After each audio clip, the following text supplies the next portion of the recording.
Hello, everyone. Thank you for joining today's session, Decisions That Will Make or Break Your Biotech. Today is a bit of a preview for an upcoming ebook that we have, which is designed to guide first-time biotech CEOs to make the important decisions to really help their company succeed. I'm joined by three of the experts today whose insights have helped shape the content in the book, and they've also helped many first-time CEOs navigate the numerous obstacles to help them make the important decisions so their company can survive. Today we have Rudi Erlemann from Biotech, Patrick Frei from Venture Valuation, and Carlos Velez from Lacerto Bio. Thank you all for joining us. My name is Kari Bennett, and I own a marketing agency called Arrive Marketing Strategies. A few quick logistics, and then we're going to go ahead and get started. We are recording this session, so you are welcome to share it with anyone after. If you have any questions, there is a Q&A box at the bottom of your screen. Please drop them there, and we'll get to a few of those at the end. If not, we can provide answers and send those by email. And once the ebook is ready, which is hopefully next week, we will go ahead and follow up with all of you with a PDF of that hard copy. So with that, we're going to go ahead and kick things off with Rudi here from Biotech. Rudi, now you often sit down with first-time CEOs, and what advice would you give to somebody who's coming from academia with a great idea and a really, great plan for a successful company? What are the things that you would talk to them about first to really help guide them to make sure everything is structurally set for them to succeed? Yeah, thank you, Kari. So I think the first advice I would give them is that they need to acknowledge the complexity of drug development, where you have different elements interplaying with each other in a holistic way, if you wish to say like this. So you have the science and the technology on one hand. You have the corporate goal that you need to set out. You need to have the funds in order to execute the study. So you have to go out fundraising. Obviously, you need to evaluate the company in order to have a proper idea on the value that you're generating. And with all of that in place, you actually have to execute and deliver on that plan. So in order to achieve that, the important aspect for a CEO is to build a vision. Why are you doing this? What is the clinical needs that you want to address? What is the goal that you want to achieve? If it's a platform company, what is the business goal that you have in mind? And with that in hand, you will then define the corporate strategy to see how to get to this point. And then obviously you have to write a business plan that is very meaningful and lays out. And obviously it's a work in progress. So the aims will change over time. And then you need to communicate it to potential investors, to media and other outlets. And that means that you have to have a pitch deck that really condenses this idea, your story in a concise manner. And the last point is that you then have to deliver. You have to execute on this plan and put a development plan together that interlocks clinical planning, the preclinical plans, making sure that you have enough CMC material to go forward, and an overarching regulatory strategy to get to this point. And that is my first choice advice. And build a team around that you need to deliver it. So don't reinvent the wheel if you are not coming from the industry. Build your support network of consultants, talk to investors, board members, get as many people's input as possible, and learn from the no's when people tell you no, and then see what is sharpening. Use the nose to sharpen the knife. That's a really great way to get started here, showing that there's a lot of considerations that are really important. And this is why it's so important that all of these are thought through for a first-time CEO. You kind of ended there a little bit with, talking about the network and how important relationships are. And so with that, I'm just going to transition a little bit to partnerships. And I know that, Carlos, you are working with companies all the time on their partnering strategy. And maybe you can just dive in a little bit deeper into some of the most important advice that you would give them around their partnering strategy. Well, if a CEO were to come to me and say, Carlos, when should I start looking for a partnership? My answer is always now, immediately, today, yesterday. Why? There are a couple of reasons. A lot of CEOs think that the time to look for a partner is when they have a drug candidate that is in, let's say, phase 2 or whatever. But the reality is that, first of all, it takes a long time to try to meet with potential partners, schedule meetings, and so forth. It could take a year in some cases just to get a 30-minute meeting. So the time to start that process is as soon as possible. The other thing to consider is that, having these meetings, even though you may not have a drug candidate that's ready to license, having those meetings today can provide you with sometimes very valuable feedback. So you may be talking to a potential licensee today, and they may look at what you have. They may offer some suggestions for example, animal studies where they may want to see some data, clinical trial designs, indications. They may point out other competitors in terms of what they're doing. So getting that feedback, especially from a knowledgeable, big pharma prospective licensee, it can be tremendously valuable in helping you think through what your development plan should look like moving forward, going back to Rudi's point. And the other thing I would say is that, even these very early discussions that may initially start with the idea of securing a license, that may lead to something like a research agreement, a feasibility study, something that's maybe not a full license that makes the headline, but maybe it's some sort of research agreement. You collaborate for 3 months, 6 months. It may lead to a license, it may not. But that relationship, that feasibility, that research agreement, whatever the case may be, can provide you with some great data, that maybe you don't have to pay for, which is great. That data can then be used to present to other future investors. It provides validation. So there's every reason under the sun to start the let's call it the partnering process, sooner rather than later. But just recognize that their early that early outreach may not lead to a license, and that's totally fine. It may lead to other benefits that provide a tremendous amount of benefit in the long run. And I'll just say one more thing, which is that going out and looking for partners early in the process, that's something that has to be explained to, let's say, your board of directors and your investors, so that expectations can be managed. They need to understand that if you're going to Bio or Bio Europe or some other conference, you're not going to come back with a check for 50 million. This is a very long process. So managing board and investor expectations is an important part of this as well. So because this session is, also what not to do, how to make or break your biotech, I'm going to actually throw this out to all of you, and we're going to start with you, Carlos. If there was, what would be the single biggest deal-killing mistake in early negotiations? So if you were sitting on the other side and somebody, did something that you're basically going to walk away and say they're not ready, what advice would you give to tell a first-time biotech CEO not to do in one of these meetings? Yeah, I would say two things. One is, and I say this all the time, it drives me crazy, quite frankly. A lot of first-time CEOs, especially those that are not from the industry, have a tendency to overvalue the value of their drug candidate. And when I say overvalue, what I still see a lot of is, this idea that a market is worth X dollars, and if we can capture 10% of that market, it's going to be a huge opportunity. And that's a grave mistake. That's something that may work if you're trying to raise money from your Uncle Fred. But when you start talking to sophisticated investors, sophisticated licensees, you're not going to get past that first meeting. What you really should be doing is understanding, what your particular drug candidate looks like from a mechanism of action point of view. How will that mechanism of action compare to not only current standard of care, but future standard of care? Because that's what the licensee is thinking about. They're thinking about how this treatment paradigm will evolve over time. And so understanding all that provides you as a CEO with the opportunity to present, some potential commercial scenarios moving forward. It also influences what your preclinical and clinical drug development plan might look like.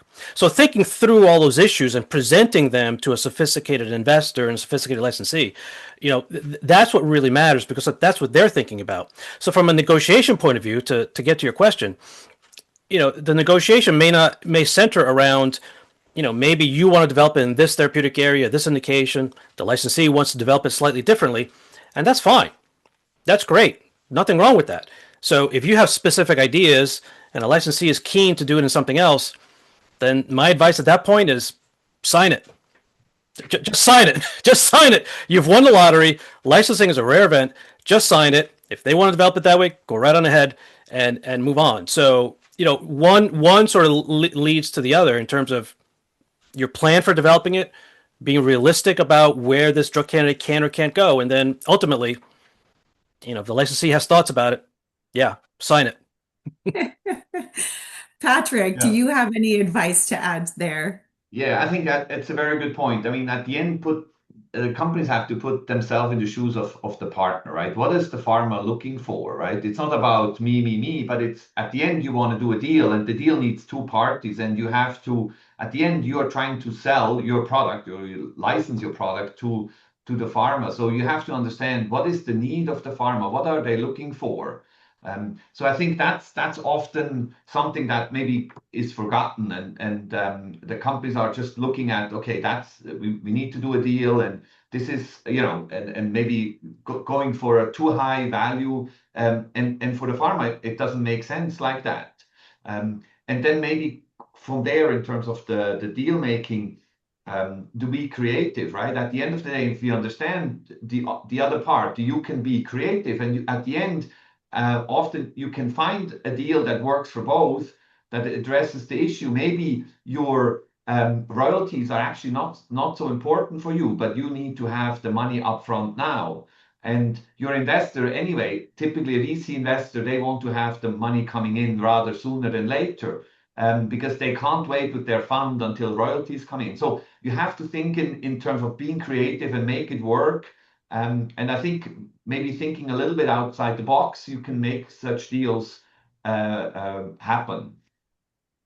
Well, I want to be able to transition to our next topic on fundraising. But first, Rudi, I know sometimes you even wear the investor hat on your side. What is going to make you walk away from the table? Just, something that that you do not want to do if you're sitting in looking for a partner or an investor to come on board. Well, it's really the lack of planning. It comes down to that. Yeah. Yep. People it's very simple. And then the other point is people, they go on a shoestring budget and they assume everything will work out. And that may be the case, but you are probably more likely to win in the lottery because after having run so many programs, I can guarantee you one thing, something will go wrong. I don't know when, I don't know what, Yeah. and I don't know the impact. So be prepared for delays. Maybe your chemistry scale up doesn't work smoothly. There is a side effect, whatever it may be prepared and have the open communications in place. But without a plan, there is always a poor planning. You're not prepared for any of that. And investors see that. Yeah. Yeah. And with that, I would just add that it's important that you go into those meetings prepared with a really polished pitch deck that tells your story, that is succinct. You don't want a 30-page deck. You need to make sure that you are able to tell your story in 20 minutes and practice internally, practice with other people so that you're going in, really prepared and you're showing that to the potential partner. And pause and listen. And Very listen. important. Yes. Very Yes. important.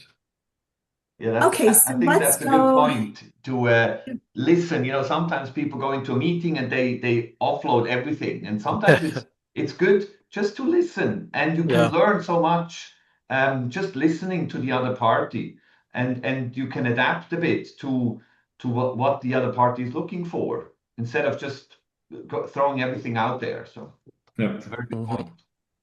Mhm. Sorry. Okay, so let's just dive into a little bit more on the investment side. So from the book, we say, don't approach investors before you are ready. You only get one first impression, and a half-baked pitch closes doors that rarely reopen. And I think that's very true. So Patrick, how can you talk through, share some advice on, what separates a smooth fundraising process from a painful one in the first round? Yeah, well, I think there is no smooth fundraising process, right? So, Painful. but it can be smoother than others.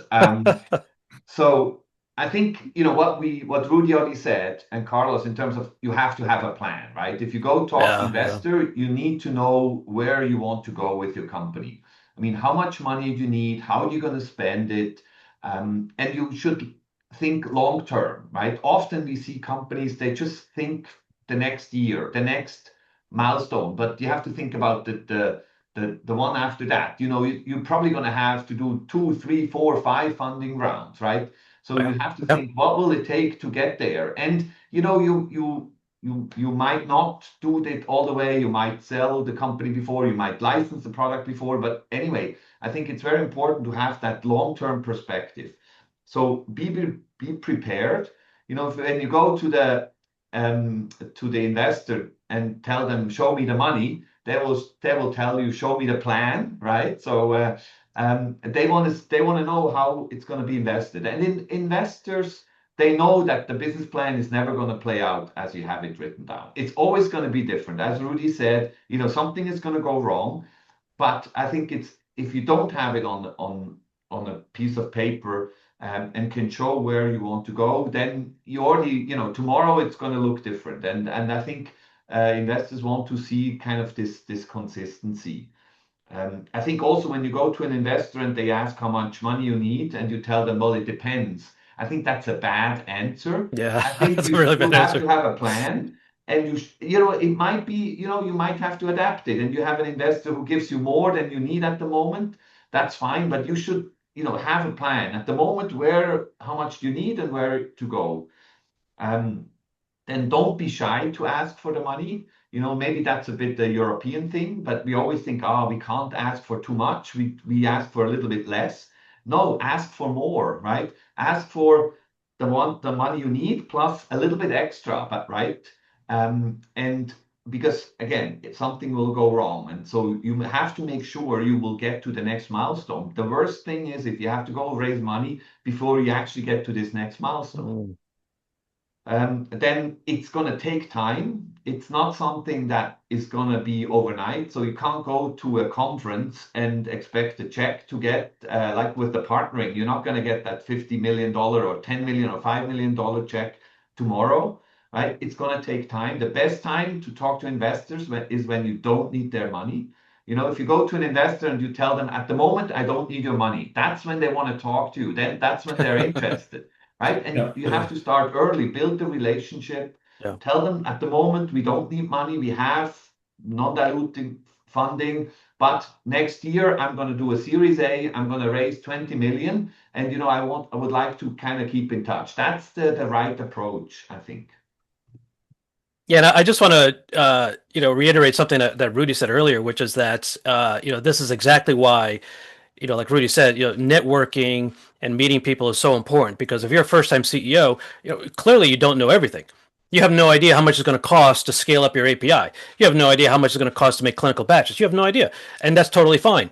But that's when you should be, talking to service providers, talking to consultants, talking to people who know, and a lot of that feedback, can be weaved into the plan so that when you do present your budget to a potential investor, you can tell the investor, yeah, it's going to cost this. I didn't come up with this number. This is a number that was provided to me by a service provider. It may be higher, maybe lower, maybe wrong, maybe it's another way to do it, whatever the case may be. But at least you have a realistic, practical number. And most investors and licensees will appreciate that, even if they disagree with you. They'll at least appreciate the fact that it's a real number. So network, network, network. Yeah. And That on that note, just don't talk or go into meetings. Have a structured follow-up approach. So invest into a contract Mm. relationship management system, into a CRM. So you meet so many people, maybe somewhere in a coffee shop, maybe in a partnering meeting, you have different advice. One wants them to follow up in 3 months. The other one that they sent me your pitch deck and maybe we can talk next Bio Europe. Be structured, know with whom you spoke about what and what was the outcome. Because otherwise, if you go into a meeting and you don't have a proper follow-up and track this, it's a waste of money and time. so to follow up on building the partnerships, getting the funding, let's talk a little bit about the executional side. And Rudi, I'm going to throw this one back at you because you're working with a lot of Yeah. experts on the regulatory side that can really help move preclinical studies forward. And, there's always pressure to, conserve money and speed up timelines, but you have to be really careful because you can make critical mistakes during this time as well. So maybe you can just speak a little bit to, some advice that you'd provide and why it's so important that, CEOs are working with people who have real expertise in these areas and that they're considering that as they're, moving forward in their planning. Yeah, the bringing it back to the point Carlos made is the clinical indication that you're going after. Are you going for an orphan drug designation? What is a different plan? So, with that in mind, you are developing your regulatory strategy, and your preclinical strategy really depends on your first clinical indication. You want to be ready for an IND, and then that leads into all the rest of the preclinical planning, making sure that you have enough drug substance available to conduct these studies. We see it still so many times people don't produce enough material. They're not ready to have the material shipped to the CRO because they forget if it's a small molecule, relatively safe, they forget that you have to go up to the highest feasible dose. So you need a lot of material. If you go for inhalation, you need kilograms, plenty of kilograms to go forward. Conversely, if you have a cytotoxic drug, for example, you don't need much into material for the clinical study or for the preclinical safety assessment, but you need a lot for CMC because you need to have stability assessment. And this is a complexity that you have to keep in mind. Another important element is the selection of the suitable species. If you have a metabolite profile that are missing on a small molecule, you may be put on a clinical hold because you missed a major metabolite. Conversely, if you're working with biologics, you have to show that these species that you're looking at are relevant.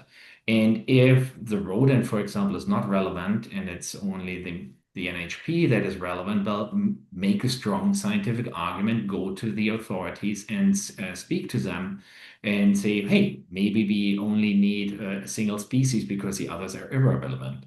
Talking about the regulatory authorities, if you work on a small molecule, a simple project, maybe you get around it, but otherwise communicate early and frequently with the regulatory authorities to get their buy-in into your plans because your plan is great, but if they don't agree with you, then you're lost. And this gives you also a lot of credibility with the FDA, with the potential investors that you say, hey, we had a successful pre-IND meetings. This is the outcome. These are the points that were raised. We addressed them and we are ready to move forward. Carlos, Patrick, do you guys have anything you wanted to add there? I had a client a few years ago who ran into a metabolite issue, and it cost him 12 plus months. It's not a trivial issue. Yep. Yep. Yeah, and the manufacturing is something also for investors, besides having to do it, you also need the money to do it, right? So that's also something that we came across. Yeah, it's interesting. Both of you should be raising, CMC issues because it's definitely something that, we're seeing a lot more of over the past few years where CMC issues are cropping up, even from big pharma companies in some cases. And I suspect what's happening, this is my hypothesis, that, a lot of small companies, they're budget constrained, they're focused so much on getting those efficacy signals and demonstrating safety that they're, perhaps so sidestepping, let's say, some CMC issues, but yet when they go to the regulators, to Rudi's point, now they're running into CMC issues, which is not the problem you want to have. And so again, it goes back to what we've been saying over and over for the past 20 minutes is having a realistic plan, having a realistic budget, talking to people who know what they're doing, and having a comprehensive plan so that you can maybe not avoid all these issues, but at least you're less likely to have some of these problems moving forward. So I actually had a question come in, and I think it's very timely with all the conferences that are coming up at the start of the new year around the JP Morgan Annual Healthcare Week. So I'm not going to go into, it's a pretty long question. I'm not going to go into the details about the but it's a biotech startup and they have some new data that's very compelling, and think that they can have some interest in attending, but they're wondering, should they go back to JPM this year? Should they pitch at Resi? Should they go to Biotech Showcase, or just focus on non-dilutive funding to advance their project? So from that perspective, I mean, I know we're all going to be in San Francisco that week. Does anybody have any advice about like where a biotech startup what might be the most appropriate fit for them? Well, to go, I mean, if you raise money, I think JPM is the place to be, right? I mean, if you, it also depends, you know, how much money you're raising and from whom. But I think it's definitely something worthwhile to consider, and go there. I mean, non-dilutive funding, I think that's great if you can get that. Typically, you will not move as fast as if you work with investors and, you know, with the network. And so it depends also a bit on the strategy, and that's something else. You know, what is the strategy of the company? So that really depends. If you go to JP Morgan, I mean, then network like crazy, like Carlos did, and said, you know, go to as many different events, and, you know, go to one or two of the bigger, you know, Biotech Showcase or Resi. I think those are the ones that you know, where you can go either present or do the one-to-one meetings with investors, and it depends again how much money you raise. And be sure to look for like a startup rate, because depending on there usually is a lower fee that is available for startups depending on how much funding you have initially. So it might be more attainable, because the conferences can be kind of expensive, but there's value just even being in the city and going to the parties, because it's a great way to network and meet people if you can afford the hotels. Yeah, the question was also raised around orphan drug designation and being funded. A big value by talking to investors, coming back to the original plan. Just because you get non-dilutive financing, does it really mean that that program is worthwhile pursuing? Because in the end of the day, you still want to out-license. So yes, you get the money to do the work, but are you actually developing something for which you have a market? And orphan drugs, it's a very unique case. So by speaking to investors, find somebody who will tell you, hey, you know, do this work, come back to me with positive results. I'm really, really interested to move forward. At least you know that there's a potential buyer.